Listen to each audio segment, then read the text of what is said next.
बिस्मिल्लाहिर्रहमानिर्रहीम। अस्सलाम वालेकुम व्यूअर्स, मैं हूं आपकी होस्ट सोनी राना और मेरे साथ हैं आयशा ईमान और आप देख रहे हैं हमारा प्रोग्राम नई सुबह ऑन चैनल सिटी 55। जी व्यूअर्स, कैसे हैं आप लोग बिल्कुल ठीक ठाक होंगे और हम अल्हम्दुलिल्लाह आप लोगों का बहुत अच्छा फीडबैक हमें मिला है। हमें बहुत खुशी हो रही है कि आप लोग हमें ना सिर्फ देख रहे हैं बल्कि हमें सुन भी रहे हैं और हमें टॉपिक के अकॉर्डिंग भी कुछ ना कुछ बताते हैं, तो ये बहुत अच्छी बात है। आयशा, आप कैसी हैं? मैं बिल्कुल ठीक, आप कैसी हैं? अल्हम्दुलिल्लाह मैं भी ठीक ठाक। अच्छा आयशा, कैसा लगता है जब व्यूवर्स का फीडबैक मिलता है? अच्छा लगता है कि उन्हें पसंद आता है हमारा कहना, हमारा बोलना उन्हें जो है ना पसंद आता है। और जब फीडबैक मिलता है, उनका फीडबैक जो मिलता है ना, उसकी खुशी ही अलग होती है कि अच्छी बात है कि लोग हमें सुन रहे हैं, लोग हमारी बातों को एक्सेप्ट कर रहे हैं जो हम बोल रहे हैं। अच्छा, कभी कभी बुरा नहीं कभी लगा कि अगर कोई, क्योंकि व्यूवर्स हैं, देखने वाले हैं और जो देखते हैं उन्होंने कुछ ना कुछ हमें जज कर रहे होते हैं और कुछ ना कुछ उन्हें हमें बोलना भी होता है। बिल्कुल, नेगेटिव पॉजिटिविटी के साथ हमेशा नेगेटिविटी तो होती है, तो इसलिए नेगेटिविटी को देखना ही नहीं चाहिए। अच्छा, वाकई ये बात बहुत अच्छी है कि बहुत ज़बरदस्त लगता है कि हमें जब फीडबैक मिलता है और कभी कभी बुरा भी लग जाता है जब कोई बोले कि ये चीज़ ज़रा थोड़ी सी एक्स्ट्रा हो गई है, लेकिन ये भी जो तनकीद करना होता है वो भी हमारे लिए बेहतर होता है क्योंकि हम उससे बेहतर से बेहतरीन करते हैं और हमें बहुत ही अच्छा लगता है कि हमने चले इस तरह किया है, लेकिन नेक्स्ट टाइम हम अपने शो को, अपने प्रोग्राम को मज़ीद बेहतर बनाएंगे, उसमें और चेंजिंग करेंगे। जिस तरह का आप लोग देखना चाहते हैं हम उस तरह की चेंजिंग करेंगे। बिल्कुल ऐसे ही है। अच्छा आशा, हमने व्यूअर से एक वादा किया हुआ है। हाँ, हम अपने प्रोग्राम में चेंजिंग लाएंगे और इन्हें हमने गेस्ट से भी मिलवाना था, लेकिन गेस्ट जो है ना वो हमें टाइम नहीं दे पा रहे। वो टाइम देंगे तो फिर हम इनको भी टाइम देंगे ना इनसे मिलवाने का। वो बहुत बिजी जा रहे हैं, हमें टाइम नहीं दे रहे, लेकिन आप लोगों को कमिटमेंट तो कर दी हुई है, वो भी जल्दी पूरी कर देंगे। हाँ इंशाल्लाह, क्यों नहीं, जल्दी मिलवाएंगे।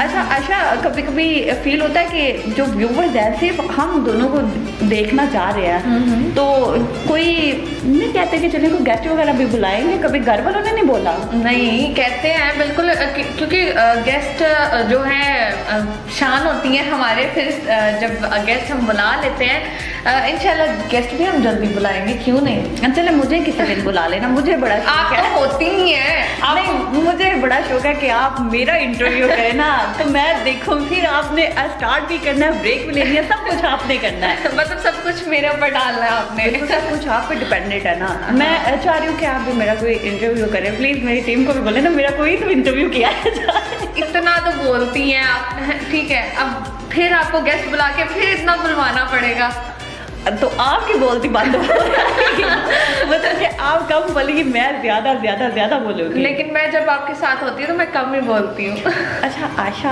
आज आपने ड्रेसिंग बहुत अच्छी की हुई है। अच्छा, थैंक यू सो मच। वैसे मुझे ये बताइए कि ये वो जो कहावत है जो बोला जाता है अक्सर कि लड़कियों को ठंड नहीं लगती, तो वो आज मुझे पता चल रहा है कि आज मुझे पता चल रहा है कि वाकई आपको ठंड नहीं लग रही और नहीं लगती। जब आप फील करेंगे ना ठंड तो आपको तब लगेगी। अच्छा, हाँ जी बिल्कुल। तो आप फिर, आपको बोला जाता है कि आप जरा बाहर एक फोक का चक्कर लगा के सुबह वो तो लगा, जब आई हूँ तो लगा के ही आई हूँ, चक्कर लगा के ही आई हूँ, लेकिन अब हम फील नहीं ना कर रहे। अब अंदर तो फिर हीट है थोड़ी सी, उसकी वजह से ज़्यादा फील नहीं हो रही सर्दी। अच्छा आशा, अब हमने अपनी तो जो चिट-चैट है हमारी चलती रहती है, गपशप जितनी देर हम करें ना हमें मज़ा नहीं आता, तो आज का हमारा टॉपिक क्या है? आज का हमारा टॉपिक तो आपका भी फेवरेट होगा इनफैक्ट मेरा भी फेवरेट है, क्योंकि मुसन्निफीन की बात होगी आज। हमारे जो लेजेंड्स मुसन्निफीन हैं, बेस्ट राइटर्स हैं, उनकी आज हम बात करेंगे। और ये ऐसे राइटर्स हैं कि जिनको लोग बहुत इंतज़ार करते हैं, बहुत ज़्यादा, कि हमने इनका ये नावल पढ़ना है और बड़ी शिद्दत से इंतज़ार हो रहा होता है। और यहाँ तक मैंने देखा है कि मैंने लोगों को देखा था कि लोग एपिसोड वाइज वेट कर रहे होते हैं कि कब इनका ये न्यू एपिसोड कास्ट हो जाता है। कास्ट ड्रामा, एक ड्रामा लग गया ना, उनका नेक्स्ट कास्ट जो उनकी आनी होती है, उनको उस कास्ट की परेशानी होती थी, अच्छा वो भी अभी आनी, वो भी देखनी है। इतने शौकीन होते हैं लोग मतलब राइटर्स के। और राइटर्स जब लिखते हैं तो बहुत ज़बरदस्त, लिखारी जब लिखता है तो वो अपनी ज़िंदगी का सफ़र लिखता है, ज़िंदगी में खट्टन रास्ते, उसके बाद उसे जो स्टोरीज़ नज़र आती हैं, कुछ हकीकी होती हैं और कुछ ज़रा ख्याली होती हैं। और लेकिन फिर भी हम लोग उनको बहुत पसंद करते हैं, उन करेक्टर्स को हम बहुत लाइक करते हैं। और जब हम कोई भी स्टोरी या नावल वगैरह कुछ भी कोई भी किताब पढ़ रहे होते हैं तो हम उसमें इतने मगन हो जाते हैं, इतने मगन हो जाते हैं कि वो ऐसे फील हो रहा होता है हम उसी स्टोरी में एक पार्ट है छोटा सा। अच्छा आयशा, मेरे साथ ऐसा हो जाता है, मैंने जब भी कोई नावल स्टार्ट किया ना तो मुझे ऐसे लग रहा होता है कि जैसे ये स्टोरी मुझ पे ही है, ये स्टोरी का हिस्सा ही मैं हूँ। बिल्कुल, कभी कभी कुछ स्टोरीज ऐसे, कुछ नहीं अक्सर हमें फील होता है कि ये हम पे ही बनी हुई है। काफी ज्यादा मैंने भी एक दो पढ़ी हुई है ना, तो उनमें मुझे भी कुछ कभी कभी फील हुआ कि अच्छा ऐसे लगे जैसे मेरी ही स्टोरी कोई और बयान कर रहा है। जी, हम बात करते रहेंगे, लेकिन जो हमारे सबसे पहले राइटर है हम उनके बारे में बात करते हैं, नसीम हिजाजी। बिल्कुल, नसीम हिजाजी जो थे ये मार्च जो है मई 1944 को जो है ये इंडिया में पैदा हुए थे। और इनका जो असल नाम था वो था शरीफ हुसैन। देन आहिस्ता जब इन्होंने नावल वगैरह लिखना शुरू किए देन इन्होंने अपना जो नाम है नसीम हिजाजी रख लिया था। लेकिन इनका जो अपना रियल नाम था वो शरीफ हुसैन था। देन इन्होंने नसीम हिजाजी जब नावल्स वगैरह लिखने शुरू कर दिए देन इनको नसीम हिजाजी के नाम से ही ज़्यादा जाना जाता था। अच्छा आयशा, इनको फीमेल्स के साथ साथ मेल्स बहुत लाइक करते हैं। मैंने बहुत से मेल्स हजरात जितने भी है ना, मैंने उनसे इनके बारे में बहुत सुना है। कहते हैं कि जो है ना नसीम, ये जब भी कोई कहानी लिखता है तो जान डाल देता है कहानी में। बिल्कुल। और ये बड़े मुहिब्बे वतन है और ये वतन के ऊपर ही बहुत लिखते हैं। बिल्कुल, इन्हें बचपन से शौक था मुसलमान मुजाहिदीन की स्टोरीज पढ़ने का। और देन नेक्स्ट इन्होंने जो बुक्स लिखी हैं उनमें भी इन्होंने इसी बारे में बात की। मुसलमान मुजाहिदीन की जब ये बरसगीर का सिस्टम था सारा पाकिस्तान इंडिया का, उनके ऊपर इन्होंने काफ़ी ज़्यादा जो है बुक्स लिखी और इनकी मकबूल भी होती रही। बिल्कुल ऐसा ही है। काफ़ी ज़्यादा शाहीन जो इनकी किताब थी वो बहुत ज़्यादा मकबूल हुई थी।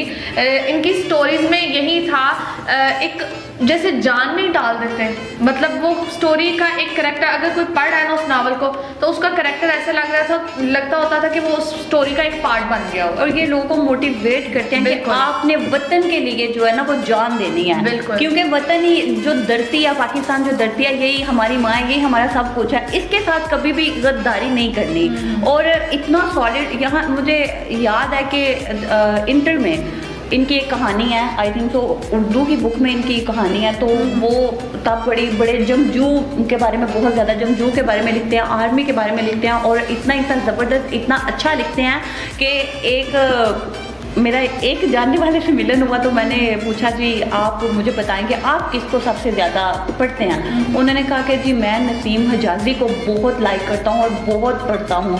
और मैं जो उनको पढ़ता हूँ ना, उनकी बुक्स, उनकी कहानियाँ, जितने भी नावल्स हैं ना, उन सबसे अलग और सबसे डिफरेंट टाइप की मुनफरिद होती हैं, बहुत मुनफरिद होती हैं। बिल्कुल, इस इस्लामिक पॉइंट ऑफ व्यू से भी इस्लामिक में लिखते हैं ज़्यादा ये उस पर जो है लिखते हैं। इनका जो फर्स्ट नावल था जो उन्होंने सबसे पहले राइट की थी वो दास्तान मुजाहिद ही थी। उसमें सारी दास्तान मुजाहिद टोटली मुजाहिदीन के बारे में ही इन्होंने लिखा हुआ था। सही हो गया।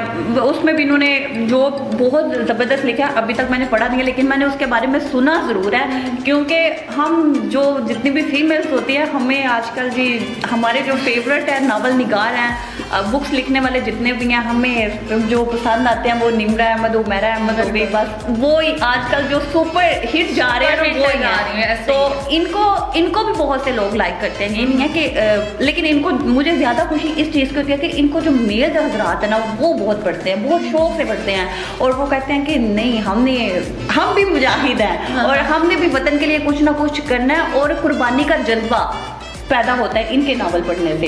इतना को मोटिवेट करते हैं, बहुत ज़बरदस्त, मतलब बहुत ज़बरदस्त। बिल्कुल, इनकी जो राइटिंग थी वो सारी मुसलमानों के अरूजो ज़वाल पे जो थी ना मबनी होती थी।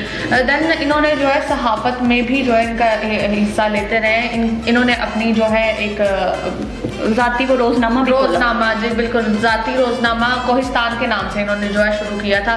देन आहिस्ता आहिस्ता ये फिर पॉलिटिक्स में भी आ गए, राइटिंग तो करते रहे, देन पॉलिटिक्स में भी आ गए। अच्छा आयशा, कोहिस्तान जो है रोज़नामा वो अभी भी आ रहा है, आपको पता है? हाँ मैंने देखे हुए हैं, लेकिन मुझे पता नहीं था कि वो इनका है, लेकिन मैंने न्यूज़पेपर जो इनके देखे हुए हैं। और मजे की बात बताऊँ, मुझे भी आज ही पता चला, और हमारे बहुत से व्यूवर्स ऐसे होंगे जिनको आज पता चला होगा, और जो इनको बहुत ज़्यादा लाइक करते हैं उन्हें तो एक एक बात का पता होता है, सारी हिस्ट्री का मालूम, सारी डिटेल्स, एक एक चीज़ का पता होगा, लेकिन हमें भी आज ही पता चला। और मैं खुद हैरान हो गई हूँ कि कोहिस्तान इनका, और वो ऐसे न्यूज़पेपर जो है ना मेरी आंखों के सामने आ गया। मेरे भी वो जैसे वर्ड लिखा होता है ना कोहिस्तान, मेरे भी वही ज़हन में आया जो न्यूज़पेपर के ऊपर लिखा हुआ था। हर इंसान के पीछे एक हिस्ट्री होती है जो हमें पढ़ने के बाद पता चलती है। इसी तरह थ्रू आपके ज़रिए व्यूवर्स हमें सजेस्ट करते हैं, देन हमें भी उससे इंफॉर्मेशन मिल जाती है, उनको तो जो मिलनी होती है उससे डबल हमें मिल जाती है इनकी। बिल्कुल ऐसा ही है। अच्छा, ये शाहीन के अलावा भी इन्होंने एक बुक लिखी थी, आई थिंक सो, खाक और खून, ये भी इनकी जो है ना सुपर हिट जिसे कहा जा सकता है वो थी, खाक और खून। और बहुत से लोगों ने इस किताब को बहुत लाइक किया, बहुत ज़्यादा, और लोग बहुत शिद्दत से इंतज़ार करते हैं कि हमें पढ़ने के लिए कुछ मिले। बिल्कुल, कुछ राइटर्स ऐसे होते हैं जिनका इंतज़ार होता है कि ये अगली किताब कब लिखेंगे। अच्छा आशा, कुछ जो पढ़ने वाले होते हैं मेरी तरह के, आपकी तरह के नहीं, मेरी तरह के, अच्छा वो इस तरह के होते हैं कि वो सारे काम छोड़ के ना पढ़ने बैठ जाते हैं, और जहाँ उनका दिल का रहा होता है ना, बस इतना पढ़ के मैंने छोड़ देना, वहाँ पर ट्विस्ट आ जाता है। हाँ, ऐसे ही होता है, ऐसे ही होता है। और यहाँ तक कि वो पढ़ते पढ़ते बेशक सुबह फजर की अजान हो जाए तो जी अब ये हाल मेरे तकरीबन आधे घर वालों का होता है। वो हम जब कुछ पढ़ रहे होते हैं ना, हम उसमें बहुत खो जाते हैं, और इतना को खो जाते हैं ना, हमें उस टाइम कुछ भी समझ नहीं आ रहा था। होश ही नहीं होता, चाहे कोई आवाज़ें दे रहा है या क्या हो रहा है। हाँ, घर में कुछ पढ़ते हैं ना नॉवेल्स, उन्होंने तो डाउनलोड किए होते हैं मोबाइल में। आजकल तो मोबाइल, सोशल मीडिया तो बहुत जो है ना हेल्पफुल हो गया, तो उनका ध्यान मोबाइल में होता है, चाहे आवाज़ें देते रहे उन्हें सुनना ही नहीं है। और इतनी मगन होके, मैंने शॉर्ट स्टोरीज पढ़ी लेकिन इतनी मगन होके नहीं, लेकिन जो शौकीन होते हैं ना, उन्हें तो इधर उधर के ज़माने का होश ही नहीं होता जब वो नॉवेल्स पढ़ रहे होते हैं। जी बिल्कुल आशा, हम मज़ीद बात करते रहेंगे, लेकिन एक छोटे से ब्रेक के बाद, हम कहीं मत जाइएगा, हम मिलते हैं छोटे से ब्रेक के बाद।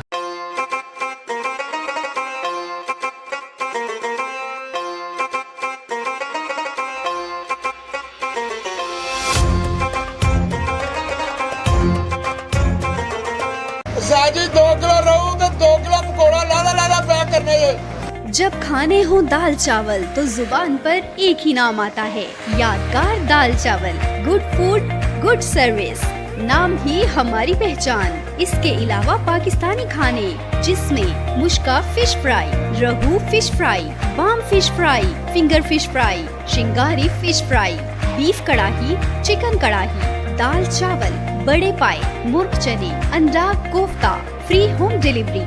एड्रेस नज़द जामे मस्जिद, गुलजार मदीना, बिलमुकाबिल PSO पंप राहवाली। उस्ताद नईम 0304 982 9017। उस्ताद बिल्ला 0301 644 1783।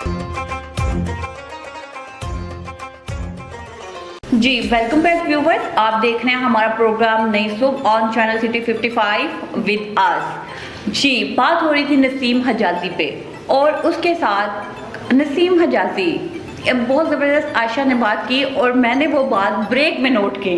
कौन सी? कि सारी ज़िंदगी जिस नाम से वो जाने रहे और लिखते रहे, वो उनका असल नाम ही नहीं था। असल नाम उनका शरीफ हुसैन था। बिल्कुल। और अच्छा आयशा, अब हम बात करते हैं फ़रत इश्तियाक पे। Farhat Ishtiaq is my most favourite novel निगार। सिर्फ आपकी नहीं, वो सबकी फेवरेट है, और मेरी बहुत फेवरेट है। और वो लिखती हैं बहुत ज़बरदस्त, हकीकी। और मुझे बेशक यहाँ तक कि बोला जाता है कि वो नावल्स कुछ रोमांटिक भी लिखती हैं, और वो लिखती हैं तो वो एक ख्याली भी लिखती हैं, लेकिन मैं उन ख्यालों को भी सच मान रही होती हूँ, और मैं कहती हूँ कि नहीं, मैंने वो करना है। बिल्कुल, हकीकी ज़िंदगी पर जो है मबनी, अगर वो हकीकी नहीं भी लिखती ना, ख्याली भी होती हैं, तो वो पढ़ने में, देखने में इसी तरह लगती है कि हकीकी ज़िंदगी पर जो है ये मबनी। अच्छा आशा, मैं उनकी ना कुछ लाइन्स कोट करना चाहूँगी। एक मुझे कोटेशन उनकी मुझे बहुत अच्छी लगती हैं, बहुत ज़बरदस्त है। उन्होंने कहा है, फ़रत इश्तियाक ने कहा है, मोहब्बत जिनके साथ होती है वो कभी तन्हा नहीं होते। मोहब्बत जिनके साथ होती है वो कभी तन्हा नहीं होते। मोहब्बत इन्हें कभी तन्हा छोड़ती नहीं। मोहब्बत इन्हें कभी तन्हा होने नहीं देती, क्योंकि मोहब्बत उनके साथ साथ रहती है। और वाकई ये एक हकीकत है कि मोहब्बत कभी इंसान को तन्हाई की तरफ भेज नहीं सकती, अगर उसने सच्ची मोहब्बत की हो तो। जी बिल्कुल ऐसा ही है। जी आशा, अब आप फरद के बारे में बताएं। फरद के बारे में हम थोड़ा सा इंट्रो कराएंगे उनका कि 23 जून 1980 में वो कराची में पैदा हुई थी। देन उनको शुरू से कहानियाँ पढ़ने का, कहानियाँ लिखने का शौक़ था।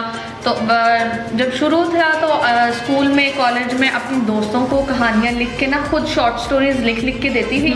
देन वो फिर अपने दोस्तों को पढ़ने के लिए देती थी, और आहिस्ता आहिस्ता इन्होंने यहाँ से जो है अखबारों में फिर लिखना, जैसे वो डाइजेस्ट है, किरण और शफा, बिल्कुल छोटे डाइजेस्ट जो है उनमें लिखना स्टार्ट किया, और आज वो यहाँ इस मुकाम पर पहुँच गई है। और उसके बाद उन्होंने अपने बहुत ज़बरदस्त किस्म के नावल लिखे जो लोगों के दिल में बस चुके हैं। और उनका जो सबसे मेरा फेवरेट जो नावल है वो जान है। और जान नहीं, सबका फेवरेट है वो।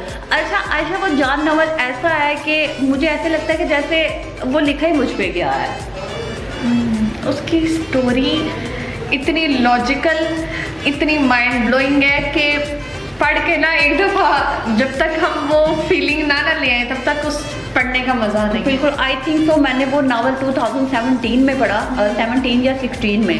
तो यकीन मानो कि मेरी ये कैफियत थी कि जब उसका नावल में जब वो टीचर का मंगेतर की डेथ होती है, मैं तब भी बड़ा रोई, उस जगह भी मैं बड़ा रोई। फिर उसके बाद जो उसका भाई बना होता है, जब उसकी डेथ होती है, मैं तब भी बड़ा रोई। फिर उसके बाद जब उसका हस्बैंड फिरोज जो होता है, वो जब उसकी डेथ होती है, मैं उस नावल को पढ़ के तब भी साथ साथ में नावल पढ़ी, साथ साथ मेरे आंसू ऐसे बह रहे हैं। बिल्कुल, वो नावल ऐसा है कि उसको रोए बगैर हम पढ़ नहीं सकते, और इस तरह से। और फिर उससे ऊपर और मजे की बात ये थी कि उस नावल में मेरे को जानने वाले पेशावर में रहते थे, मैं कहती थी मैंने 4 सदा जाना है, मैंने 4 सदा लाजमी जाना है। और फिर मेरी दोस्त अमारा ने मुझे समझाया कि अतिया मेरी बात सुनो, ये हकीकत नहीं है। मैंने कहा पता नहीं अमारा, मैं क्यों इस नावल को लेकर इतनी क्रेजी हो गई हूँ। स्टोरी क्यों नहीं सुना देती हमारे व्यूवर्स को, अगर जिन्होंने नहीं पढ़ा उनको भी तो पता चलनी चाहिए क्या स्टोरी थी उसकी।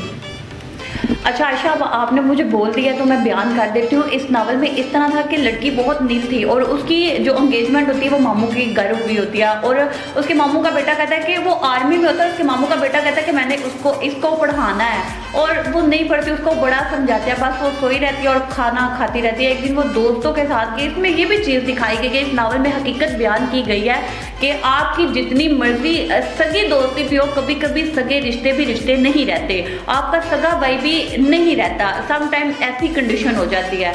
तो जी नावल में ये था कि उसके कज़न ने कहा कि अब हम अपने घर वालों को कि हमारी शादी हो जाए, हम शादी करना चाहते हैं, तो मैं इसको पढ़ा सकूं। जी वो उनकी शादी होने वाली होती है, और जिस दिन मायनो होता है उसी दिन लड़के की डेथ हो जाती है। और फिर उसके साथ जो उसका भाई बना होता है मुँह बोला, उसकी भी डेथ हो जाती है। और इस बारे में पहले ही कोई जो फकीर नहीं होती है उसने बता दिया होता है उसका हाथ देख के कि तुम्हारी ज़िंदगी में ऐसी होगा, जो तुम जिस लड़की को अपने चाचा की बेटी को भाभी बना रही हो, ये भी तुमसे कता ताल्लुक कर लेगी। फिर वो बेचारी बड़ी मुश्किल से संभलती है, पता नहीं क्या क्या करती है। फिर उसके बाद उसकी चचा के घर शादी हो जाती है, और जब उसकी चचा के घर शादी होती है तो जी दी एंड क्या होता है, दी एंड तो नहीं, अभी मिल रही है कि एक्सीडेंट में उसके मामा बाबा और हस्बैंड की डेथ हो जाती है, और साथ में उसके बच्चे की डेथ हो जाती है। और नावल में ये चीज़ बताई गई कि वो दोबारा कभी माँ नहीं बन सकती।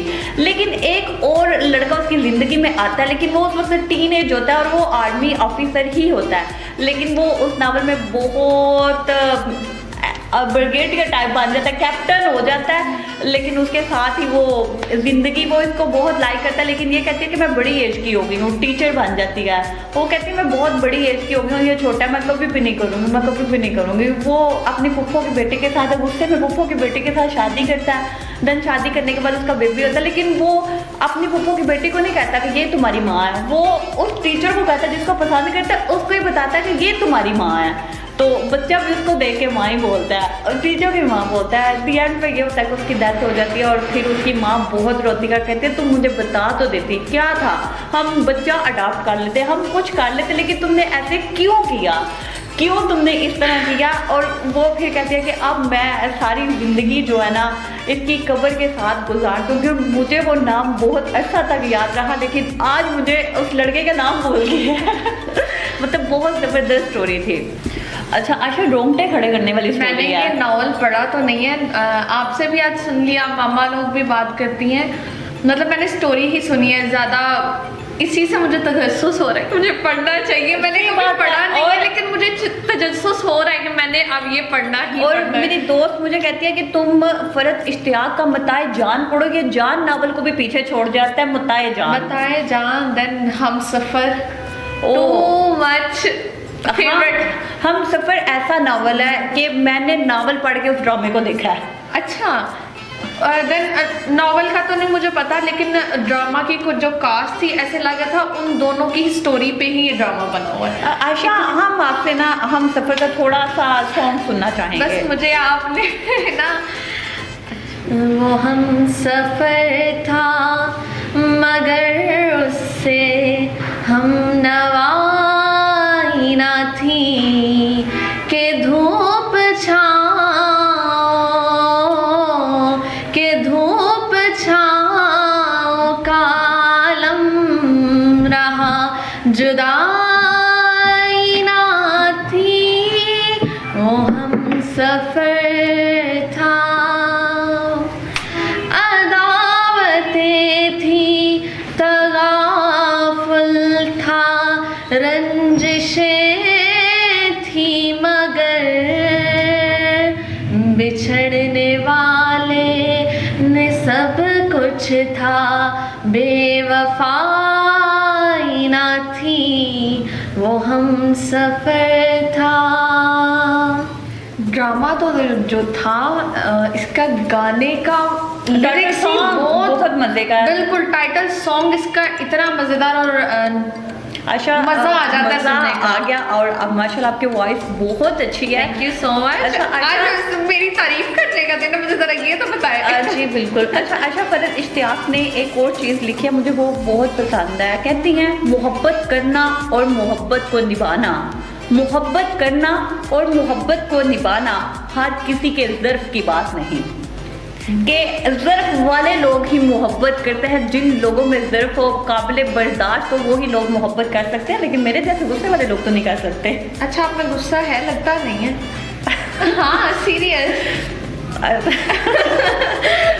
सही हो गया, अच्छा ठीक हो गया। अच्छा आशा, आपके इसी जो है ना आपने ये जो कोट की है, इसी से मुझे याद आ गया है, इन्हें क्वीन ऑफ लव भी इनको टाइटल दिया गया है, क्योंकि इन्होंने बहुत से जितना भी लिखती हैं लव पे बहुत लिखती हैं। वही ना, लव स्टोरीज पे इनका जो है सारा मबनी होता है, तो इसीलिए इन्हें क्वीन ऑफ लव भी कहा जाता है। जबरदस्त। और आई थिंक तो इनको किसी अवार्ड से भी नवाजा गया है। जी बिल्कुल, इन्हें जो इनका इतने ज़्यादा ड्रामे जिनके नाम लें तो फिर भी कम पड़ जाते हैं। एक दयारे दिल है, उडारी, उडारी में एक मेन स्टोरी थी, इतना मज़ेदार ड्रामा था उसमें। अब वो हम सबकी स्टोरीज तो नहीं बताएंगे, व्यूवर्स ने देखे ही होंगे, लेकिन Udaari, Ayesha sorry I cut you, नहीं, आई स्टॉप यू। उडारी एक ऐसा ड्रामा है कि जिसको बहुत से अवार्ड मिले और एक्ट्रेस ने बाखूबी जो है ना रोल अदा किए। रोल अदा और किए, फिर बिल्कुल। उसके साथ साथ एक्शन का जो करैक्टर था बहुत ज़बरदस्त था। और फिर वहाँ से जो जोड़ियाँ बनी ना उस ड्रामे में, और ये स्टोरी फरत इश्तियाक ने लिखी थी, बहुत से लोगों को नहीं पता, तो हम वो चीज़ आप लोगों को बता दें कि उडारी फरत इश्तियाक ने लिखा। हम सफ़र का सबको पता है कि हम सफ़र जो है वो फरत इश्तियाक का है। उसके बाद मताए जान जो है वो भी उन्हीं का है। और 2 मूवीज भी हैं, बिन रोए, बहुत बहुत बहुत मजेदार। बिन रोए मूवी इतनी जबरदस्त ब्लॉकबस्टर गई कि ड्रामा भी थी बिन रोए। फिर हम चैनल पे जो है एज अ ड्रामा जो है एपिसोड्स के तौर पे, जिन्होंने सिनेमाज में नहीं देखी, इंटरनेट पे नहीं आई थी, तो फिर ये as a drama episode wise जो इन्होंने लगाया था। और एक मूवी जो है हमारे पाक आर्मी पे बनाई गई थी, हाँ, वो थी परवाज़ है जुनून। ओ, परवाज़ है जुनून, ये भी फरत इश्तियाक ने बिल्कुल उन्होंने लिखी है, और मैं इनफैक्ट कल देख रही थी। मैंने कल देखी है मूवी, पहले भी देखी लेकिन बहुत अच्छी है। बिल्कुल देख के एक जज्बा आता है। जज्बा मेरी तो ड्रीम थी कि आर्मी में जाऊं, लेकिन चलो पॉसिबल नहीं हो पाया। इसी तरह हम शौक पूरे कर सकते हैं अपने। एक फरहत इश्तियाक की एक कोटेशन कोट करना चाहूंगी। जालिम ताकतवर नहीं होता, तुम इससे इसके डर की वजह से उसे ताकतवर बना देते हो। जालिम कभी भी नहीं इतनी वो नहीं होता। हम लोग जब उससे डरते हैं ना, तो वो जालिम जो होता है, जुल्म करने वाला, समझ रहा होता है कि मैं मजलूम पे जुल्म कर रहा हूँ, मैं बड़ी हिम्मत रखता हूँ, मैं बहुत ताकतवर हूँ, बहुत ज्यादा। और बड़ी मजे की कोटेशन है। अभी और भी बात करेंगे, लेकिन हमें थोड़ा सा छोटा सा ब्रेक लेना होगा। कहीं मत जाइएगा, एक छोटे से ब्रेक के बाद अभी हम वापस आते हैं।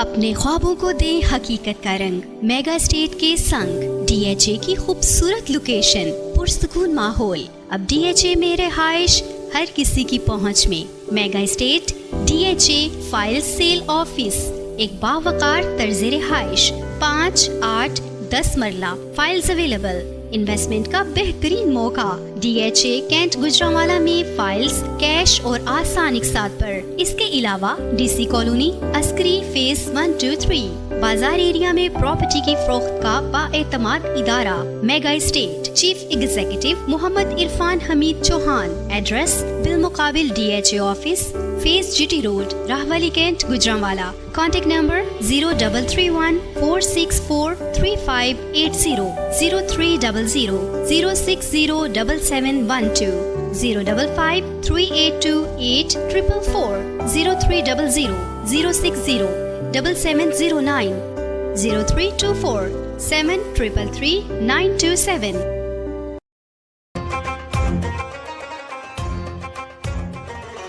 जी वेलकम बैक व्यूवर्स, आप देख रहे हैं हमारा प्रोग्राम नई सुबह ऑन चैनल सिटी 55 विद अस। तो हम बात कर रहे थे फ़रज़ इश्तियाक के बारे में, और फ़रज़ इश्तियाक की एक और जो कोटेशन है मुझे बहुत पसंद है, वो मैं कोट करना चाहूँगी। ताल्लुकात ला ताल्लुकी से ही ख़त्म होते हैं, ताल्लुकात ला ताल्लुकी से ही ख़त्म होते हैं, और बात जितनी भी बढ़ जाए बात करने से ही बात खत्म होती है। बिल्कुल, जब तक हम बात नहीं करेंगे तब तक बात कैसे खत्म होगी।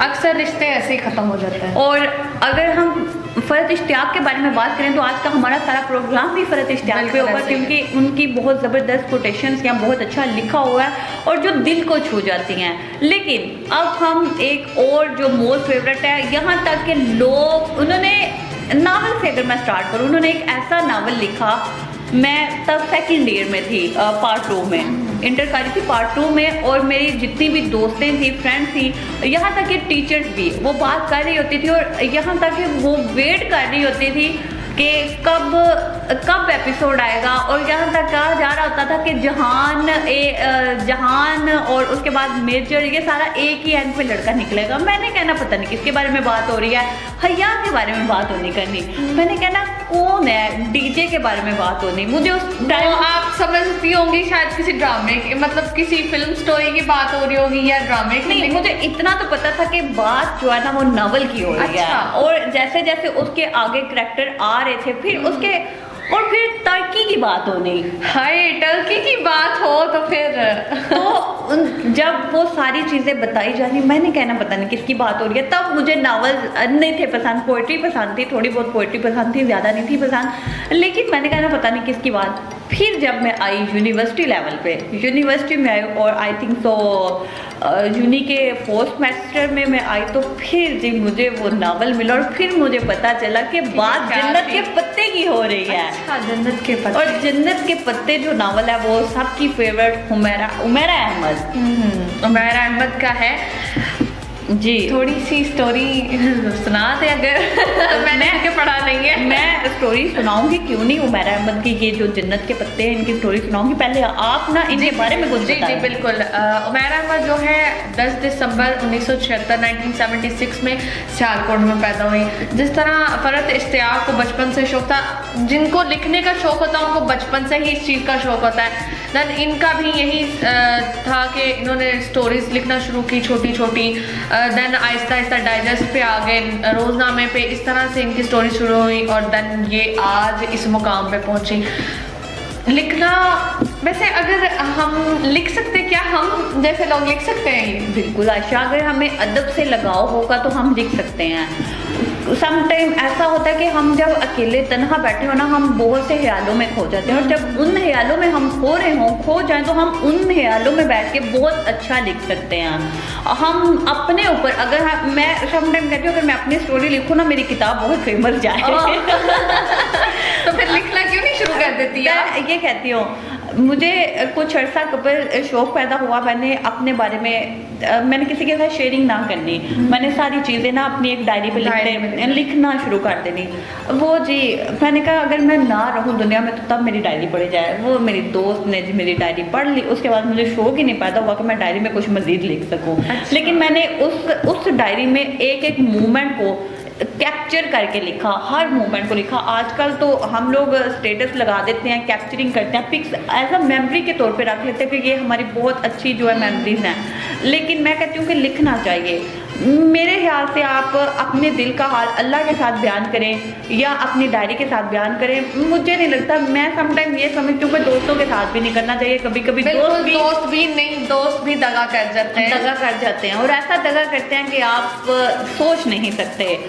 और अगर हम बात करें जन्नत के पत्ते के अकॉर्डिंग, जन्नत के पत्ते बहुत ज़बरदस्त नावल था, और इसमें ये था जन्नत के पत्ते, मुझे लगता है कि कोई लड़की ऐसी नहीं है, लड़की क्या लड़के भी, कोई ऐसा नहीं है जिसने ना पढ़ा हो। जन्नत के पत्ते और दूसरा पीरे कामिल, इन दोनों के नाम मैंने सुना है। इनफैक्ट हमारे टीचर्स हमें बताते थे कि अगर किसी ने नावल पढ़ना है ना तो ये 2 नावल पढ़ना है। जन्नत के पत्ते ऐसा नावल था कि मेरी यूनी फेलो में एक लड़की हीना ने उस नावल को पढ़ के हिजाब करना स्टार्ट कर दिया था, और उस नावल का इतना असर हुआ आशा लोगों पे, लड़कियों को इतना असर हुआ कि उन्होंने जन्नत के पत्ते पढ़ के बहुत सी लड़कियों ने हिजाब वेयर किए, हिजाब के साथ साथ वेल करना स्टार्ट कर दिया। और वो हीना अख्तर अली उसका नेम था, और वो फाइनल ईयर और सेकंड लास्ट ईयर में वो रही है, तो वो वेल में रही है, उसने नहीं उतारा। और मतलब इस हद तक कि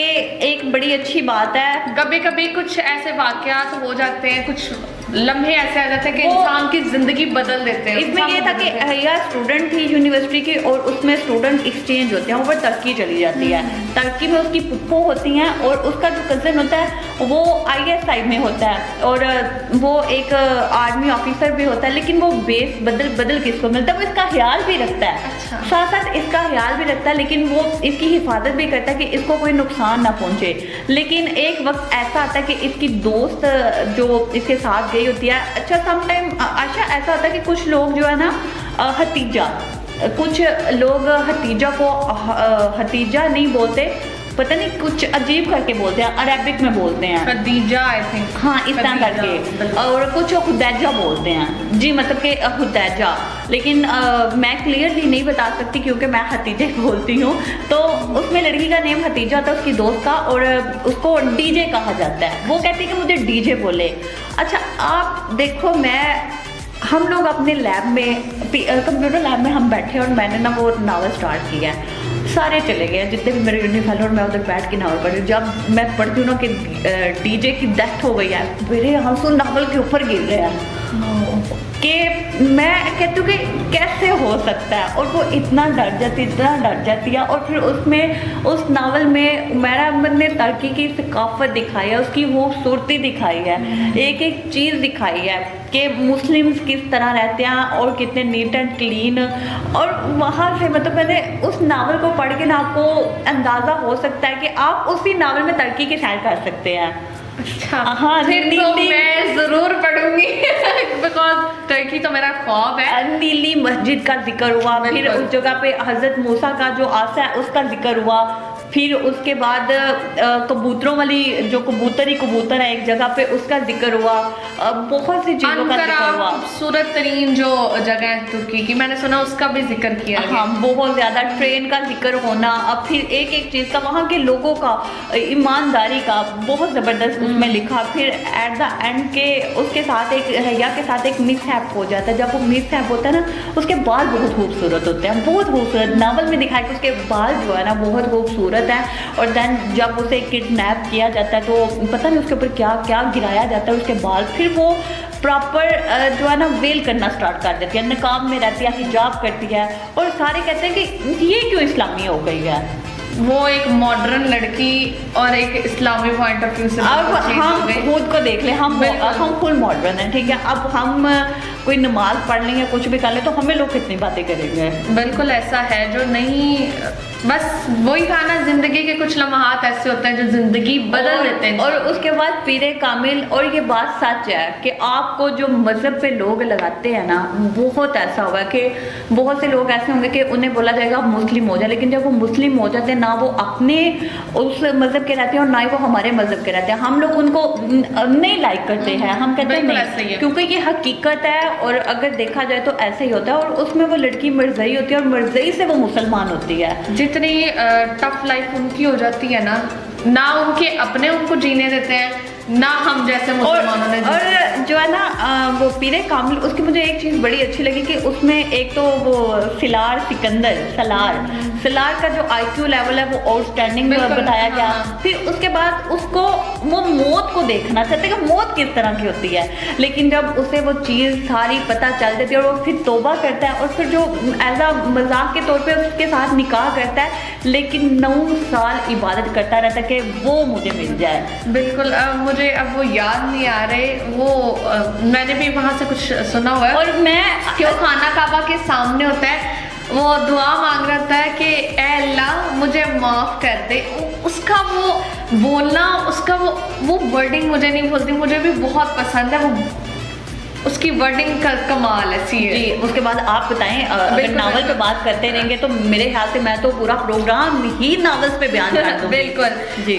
पीरे कामिल हो गया, जन्नत के पत्ते हो गया, उसके बाद जो है नेक्स्ट वन मेरी ज़ात ज़रा बेनिशान। इनका ब्लॉकबस्टर ड्रामा रहा है और इनको इस ड्रामे पर काफ़ी ज़्यादा अवार्ड्स भी मिले हैं। और लक्स स्टाइल अवार्ड जो बेस्ट अवार्ड होता है, ठीक है, इन्हें वो मेरी ज़ात ज़रा बेनिशान को जो ये मिला। और देन शहरेज़ाद माइंड ब्लोइंग, वो मैंने पढ़ा है। मैंने ड्रामा नहीं देखा क्योंकि पढ़ने के बाद मुझे वो बाद में पता चला था। आई थिंक सो वो मिकाल एंड मायरा खान पे हुआ था, लेकिन बहुत ज़बरदस्त स्टोरी है। बिल्कुल ऐसे ही है जी। और इनके कितने ही नावल है जिनको हम बयान करेंगे तो इसी तरह टाइम गुजरता रहेगा। अच्छा आशा, एक मैं चीज़ कोट करना चाहूँगी इनकी, और आई थिंक सो ये भी नावल की है और बहुत ज़बरदस्त है, हम इससे बहुत कुछ सीख सकते हैं।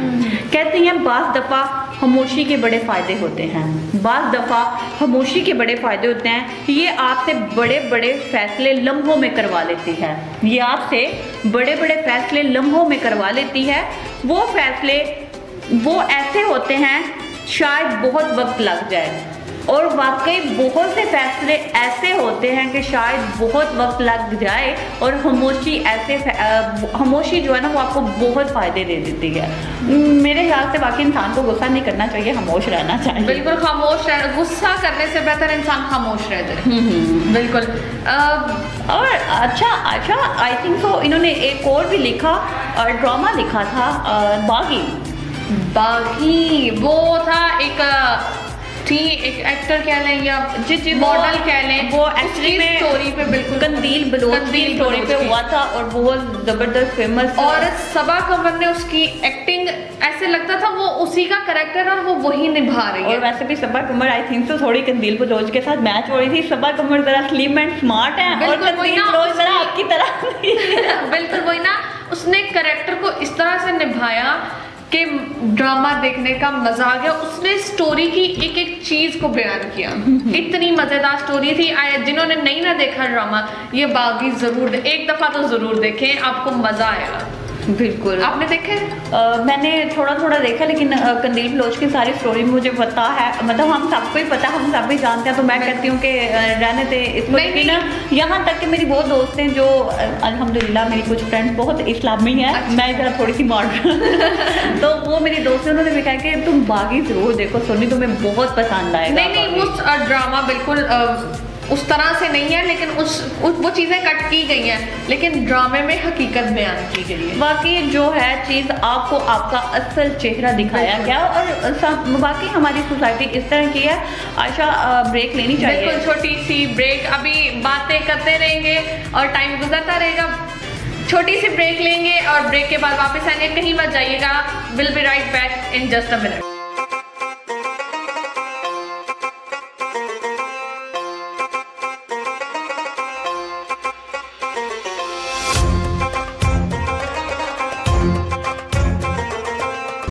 जी 2 किलो रहूं तो 2 किलो पकौड़ा लादा पैक करने ये। जब खाने हो दाल चावल तो जुबान पर एक ही नाम आता है, यादगार दाल चावल। गुड फूड, गुड सर्विस, नाम ही हमारी पहचान। इसके अलावा पाकिस्तानी खाने जिसमें मुश्का फिश फ्राई, रहू फिश फ्राई, बाम fish fry, finger fish fry, शिंगारी fish fry, beef karahi, chicken karahi, दाल चावल, बड़े पाए, मुर्ग चने, अंडा कोफ्ता, फ्री होम डिलीवरी।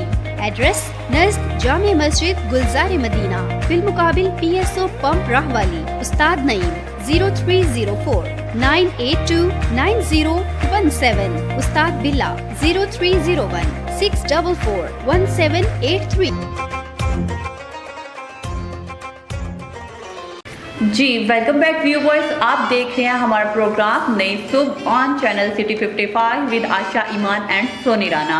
और आज हम बात कर रहे हैं राइटर्स पे, और आज का हमारा टॉपिक भी इतना ज़बरदस्त है और इतना बोलने का मुझे बहुत मज़ा आ रहा है, क्योंकि आज आपको मौका मिला हुआ बोलने का, क्योंकि आपके टॉपिक आप जो चाहती थी ना, वो आपकी फीलिंग्स बाहर आ रही है उन टॉपिक्स के जरिए।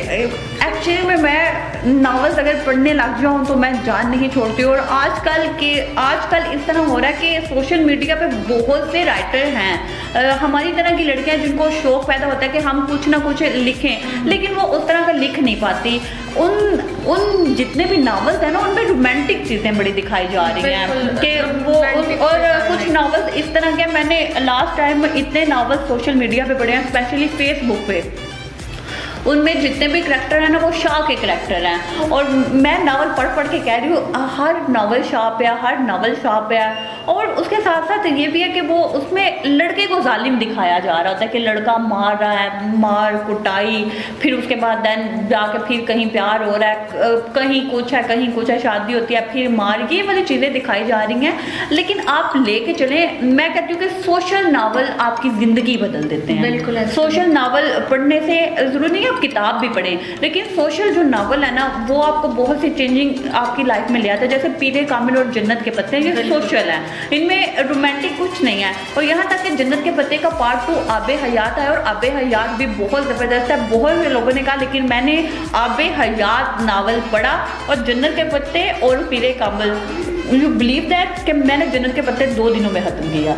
क्या 2 दिनों में? 2 दिनों में इतना मोटा नावल, वो भी 2 दिनों में? मैंने 2 दिनों में खत्म। फिर आपने 2 दिनों में दोनों रातें, दोनों दिन बगैर अपनी जगह से हिले एक ही जगह बैठ के वो पढ़ती रही। और यहाँ तक कि आप तो खाना पीना भी भूल गई मुझे। यहाँ तक कि जन्नत के पत्ते डाइजेस्ट में था, तो उसका ये हिसाब था। अब मोबाइल की तो रोशनी का पता चलता है, मैंने ब्लैंकेट में उसको करके फिर लाइट ऑन करके मैंने उस नावल को कंप्लीट किया।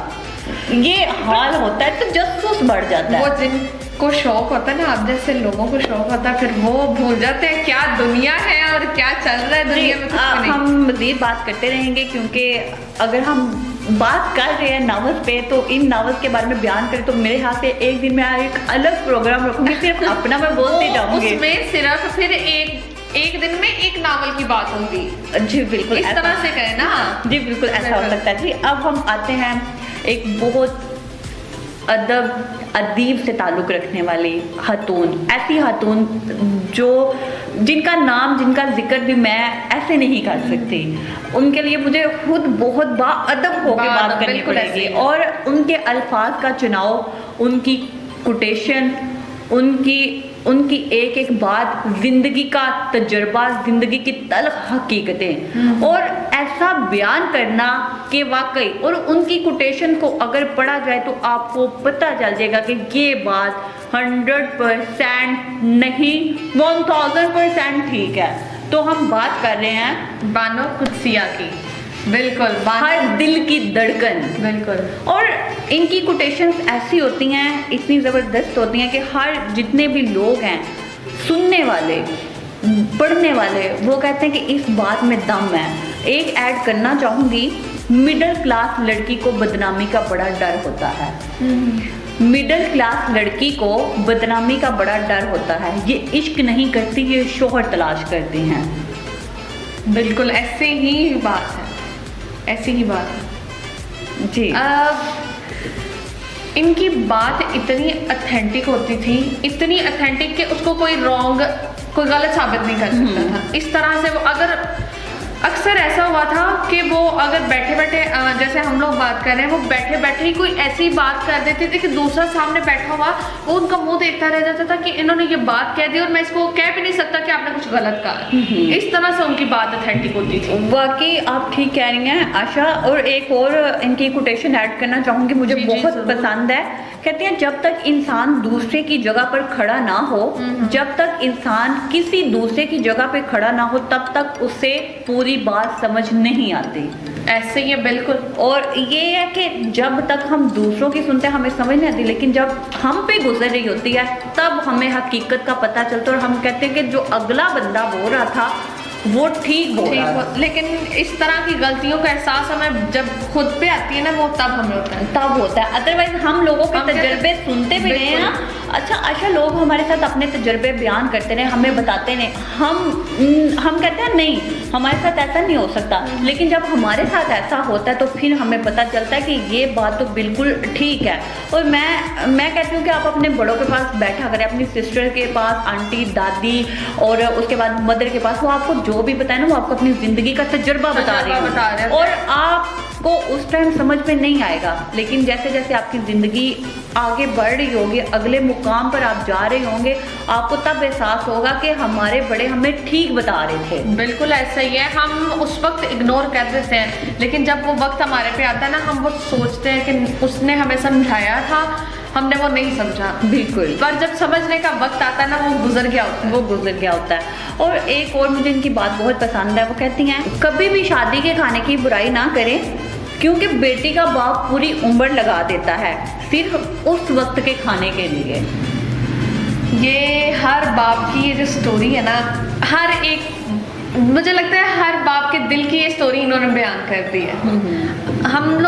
हम लोगों में ऐसा होता है, हम किसी भी शादी पे चले जाते हैं, हम कोई ना कोई ऐसी बात कह देते हैं कि जिससे उनके दिल आज़ार हो जाते हैं। बिल्कुल, उन्होंने सारी जिंदगी लगा दी थी। उस वक्त वो अपनी भरपूर कोशिश करते हैं कि उस वक्त कोई ऐसा मसला ना हो, कोई ऐसी किसी को बात बुरी ना लग जाए, लेकिन हम जैसे लोग जो है ना, वही उस वक्त का हम जैसे लोगों को ख्याल करना चाहिए कि नहीं ऐसा नहीं है, बहुत अच्छा है। उनको अप्रिशिएट करने की बजाय हम उनकी गलतियां और बयान करते हैं। अच्छा, मैं कह रही होती हूँ कि जिन्होंने आपको बेटी दे दी, उन्होंने सब कुछ दे दिया। बिल्कुल। क्यों आप कभी भी किसी के खाने में से नुक्स ना निकालें? उनकी पूरी जिंदगी की कमाई होती है उस बारात का खाना। बिल्कुल, वो कहने को सिर्फ खाना है, पर वो उनकी पूरी जिंदगी का वो सरमाया था। चलें आशा, आप इनकी डेट ऑफ बर्थ बता दें। बिल्कुल। बानो कुदसिया 28 नवंबर 1928 को जो है पैदा हुई थी। और इन्होंने काफ़ी नावल्स इन्होंने भी लिखे थे। कोट्स तो इनके काफ़ी मशहूर हैं, लेकिन जो इनके ब्लॉकबस्टर जो इनके नॉवल थे वो थे राजा गिद्ध, उसके बाद एक दिन और हासिले घाट, जो इनके बहुत ज़्यादा फेमस रहे हैं। बहुत ज़बरदस्त। और इसके बाद उनकी जितने भी कोटेशंस हैं वो लोगों को बहुत पसंद आती हैं, और उन कोटेशन में कुछ ना कुछ ज़रूर होता है। जैसे कि वो कहती हैं लोगों को जज करना छोड़ दो, तुम नहीं जानते कि वो अपने अंदर कौन सी जंग लड़ रहा है। वाकई हम लोगों को जज करने लग जाते हैं कि इस हम फुल असेसमेंट कर रहे होते हैं, लेकिन हमें नहीं पता कि वो अपने अंदर कौन सी जंग लड़ रहा है। हर चेहरे के पीछे, हर मुस्कुराते चेहरे के पीछे जो है एक उदास शख्स जरूर होता है। चाहे वो उदास हो, चाहे वो, हम किसी को भी मिलेंगे ना, हम सबसे पहले उसको देखेंगे कि वो कैसा है। अब हमें नहीं पता वो अंदर से वो इंसान कैसा है, लेकिन हम अपनी जजमेंट अगर देंगे ना, हमेशा आई थिंक कि मैंने अगर कभी किसी को जज किया है ना, तो आई थिंक मैंने नेगेटिव ही किया है।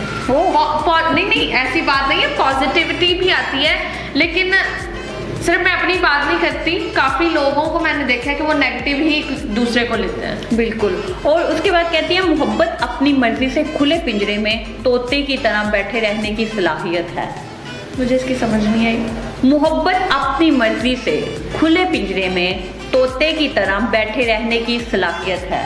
मोहब्बत एक खुला पिंजरा है, और जो तोता है ना, वो अपनी मर्जी से उधर बैठ सकता है, क्योंकि कहा जाता है कि जब आप किसी से मोहब्बत करते हैं ना, आप उसे आज़ाद छोड़ दो। अगर वो आपका हुआ वो आपके पास आएगा, अगर वो आपका नहीं है तो वो कभी पलट के आपके पास नहीं आएगा।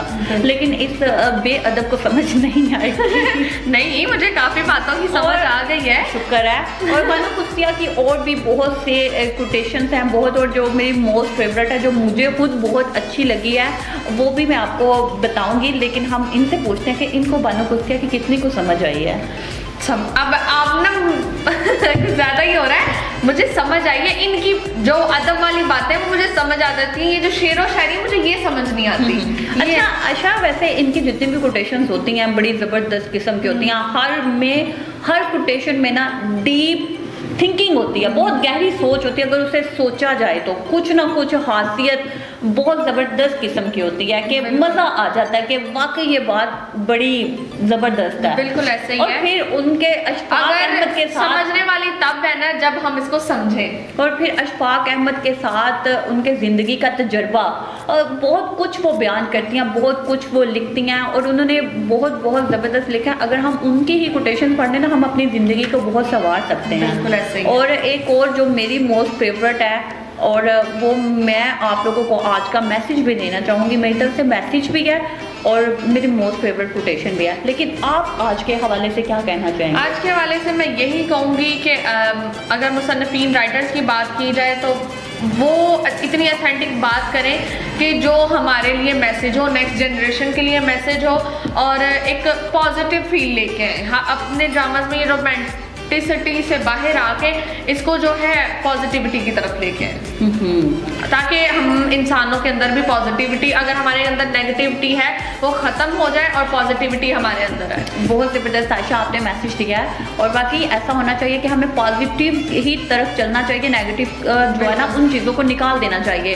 अगर हम किसी की असेसमेंट कर रहे हैं, असेसमेंट करें, लेकिन कुछ देख के सोच समझ के। और मेरा जो आज का मैसेज है और बानो कुस्तिया की कोटेशन है वो एक साथ ही है। बानो कुस्तिया कहती हैं, अपने आप को माजी का कैदी ना बनाओ, वो ज़िंदगी का सबक था, कोई उम्र भर की सज़ा नहीं। तो ये बहुत ज़बरदस्त बात है कि वाकई कभी भी माजी को कैदी ना बनाएं।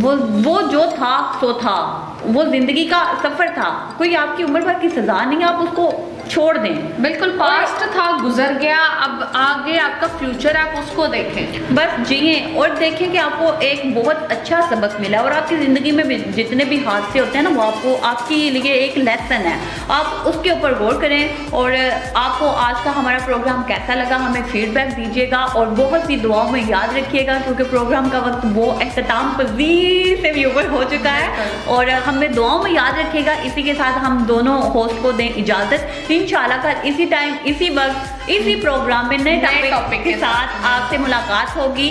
जी आयशा, जी जल्द ही आपसे मुलाकात होगी एक नए टॉपिक के साथ। आयशा ईमान और सोनी राना को दें इजाज़त। अल्लाह हाफिज़, अस्सलामु अलैकुम।